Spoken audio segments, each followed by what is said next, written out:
Hello everyone, Becca here, Willow Hill Designs, and welcome to my channel. Today I'm sharing my tree page for my Roxy's Journal of Stitchery, Volume 2. It's a winter and Christmas Journal of Stitchery Stitch Along, and you can see all the videos at Roxy's Creations on YouTube. All the videos are up there, and it's still not too late to join in if you like to do slow stitching. I thought I would share some of the ideas that I had for my tree. And the first idea was just kind of a simple sketched tree with straight stitches and maybe an outline stitch, and I would embellish with sequins and beads. And then my other idea was to do a wool felt tree with stitching on it, and I was thinking of Scandinavian embroidery, the way you see it on, or designs the way you see it on sweaters and felt. So I kind of decided to go with that idea, and I drew this, I sketched it on graph paper because I wasn't sure how many tiers it would take to do this, fit this tree on my page. My page is 8 inches and the space I had would be about 4 inches. And so I thought if I sketched it, I'll have a better idea of the size of tree that I would need and the tiers. And also I didn't think I could freehand cut these scallops easily, so I decided to draw it out, and then I'd have an idea. And because the design was on wool felt, you can't really put that on a light box to sketch and trace your design. So I decided to put fusible interfacing over the design, and I traced each tier, and then I just ironed it to the back of the wool felt and cut it out. And it just, it just very easily gave you the shape for each tier, and I did that for each of them, so that made it very easy. And this was the design that I decided to go with. So here is my page.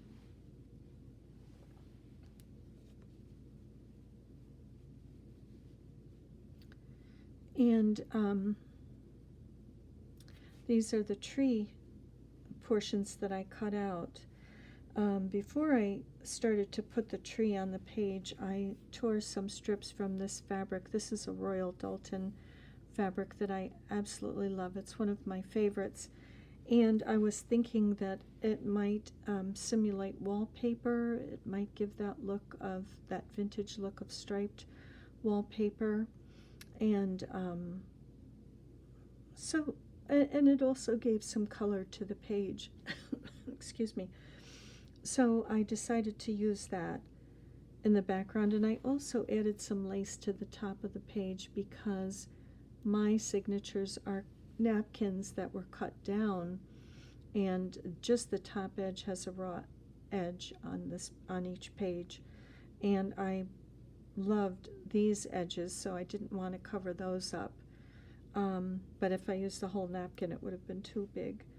So when I was assembling my page, I just cut a piece of a doily for a tree skirt, cut a piece of brown wool for the stump, and stitched those down.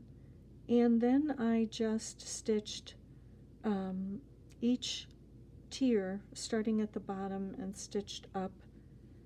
And I just did a little running stitch around each tier with a 50 weight gold, with a 50 weight machine thread that you would use on your sewing machine, and just did kind of a little invisible stitch on the sides and then across the scallops. And after I had the tree applied, I added some silver beads once the tree was all applied to the page, and I thought that just gave it an extra little bit of sort of sparkle on there. And then the star is cut out of a gold wool, and stitched down with a gold sulky thread, and then I outline stitched around it just to give it some sparkle, and I put a little silver bead in the center of the star, the same that's on the tree. And the thread that I used to stitch the star down is this gold sulky thread. It's really, really beautiful thread. If you want to use a metallic thread, it doesn't split or anything or snag on you. It's really a beautiful thread. And the red I stitched with DMC Pearl Cotton size 8. And the stitches that I did on here were fairly simple. Excuse me, I thought these looked like branches, so I did some branches, and then I did some satin stitching and gathered it in the center, which to me looked like wheat, little bundles of wheat, more of those branches, and then some snowflakes and another little bundle of wheat there, and then branches. Tried to keep the designs kind of consistent throughout, and I did some French knots on here as well in the scallops. So that was the tree, and I just love the way it looks. I love the way it looks with this other page because it looks like it's part of a room, and this little girl is waiting to put an ornament on this tree. So I kind of liked the way that all looked together. So then I was wondering what else to put on this page. It needed something else, definitely. And I was watching a video on YouTube, and Barbie from Nellie and Ruth Designs was making a slow stitch pocket, and I will link her channel below in the description box. And she was making a fabric pocket to go in a paper journal, which I thought was so clever. A full page pocket, and it closed with sari ribbon. And oddly enough, I was so surprised to hear she was shouting me out that my little cottage from volume 1, I think it might have been April prompt, I'm not sure, but my cottage was inspiration for her for this page, for a little cottage on this page. She was sending it to a friend in Scotland, and she wanted it to look like a little Scottish cottage. And I was totally unexpected. Thank you for that shout out, Barbie.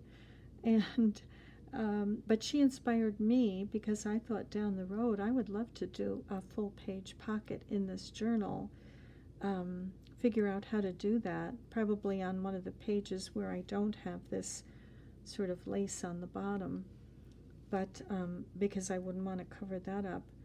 But anyway, I was looking for an idea for something else on this page, and so she was making a pocket, and I thought, what a great idea. I'll put a pocket on this page over here. And I had this little angel that I wanted to also include on the page. So one of our prompts was also snowflake. If we wanted to use a snowflake, we could. And so I have this fabric by J. Wicker Frisch that has lots of snowflakes. So I chose this one, and because it was so white, it was a little bit too stark for this page. I decided to do a little coffee bath. I just mixed some instant coffee, which I keep for dyeing fabric or lace, and I just did a very quick dip in there, and I liked the color. It just seemed to go with the page so much more. So I said, perfect, I'll put a little pocket here, and I can put my little angel in there. And she's on a string because I kept losing her. She kept falling out of this pocket. So what I had done was I put a little batting inside the pocket on the back and also the front. There's a piece that is just loose in there, a piece of cotton batting that's loose in there. And when I did this little angel, I ironed some fusible interfacing to the back of her so that she would not fray. I actually did some fray check on her too. And then I wanted her to be stable because my little granddaughter loved her. She's 6 years old, and she loved this little angel and was playing with her. And so I thought for her to hold up, I would put some cardstock on the back. So I just glued some little pieces of cardstock on the back to give her some stability and strength. And then I also glued a piece of batting to the back of her, thinking that the batting would also grip the batting in the pocket. And it works perfectly. She hasn't fallen out. And of course, the thread is just so that we don't lose her.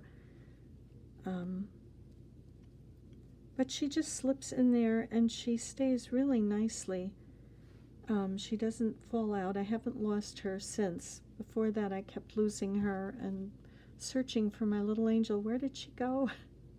And so now she stays in there really nicely.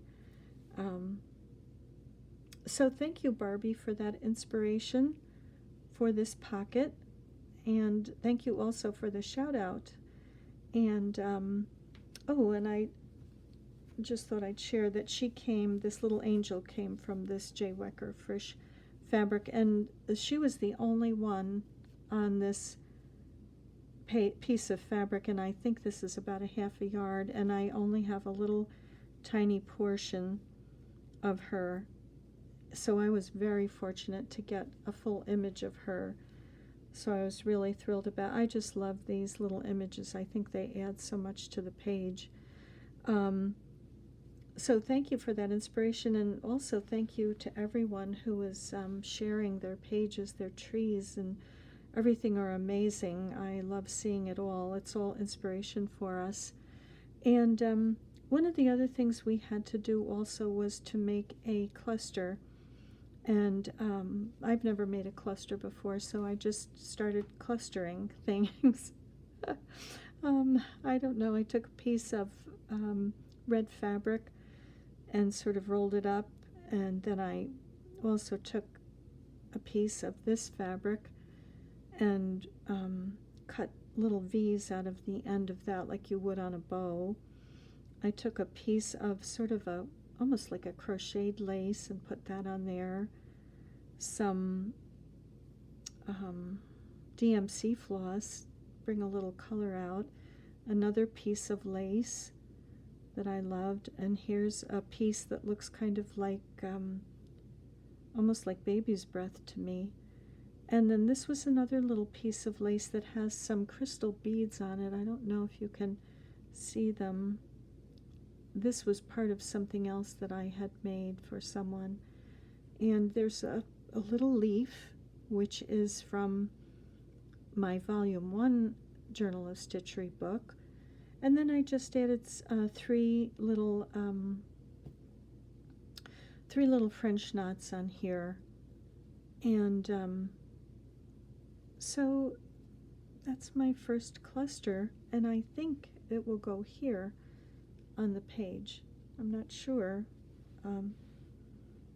Maybe here, but I'm thinking here. Oh, I don't want to cover that up at the bottom, although that's pretty. I think it'll probably go up here. So that's my little cluster.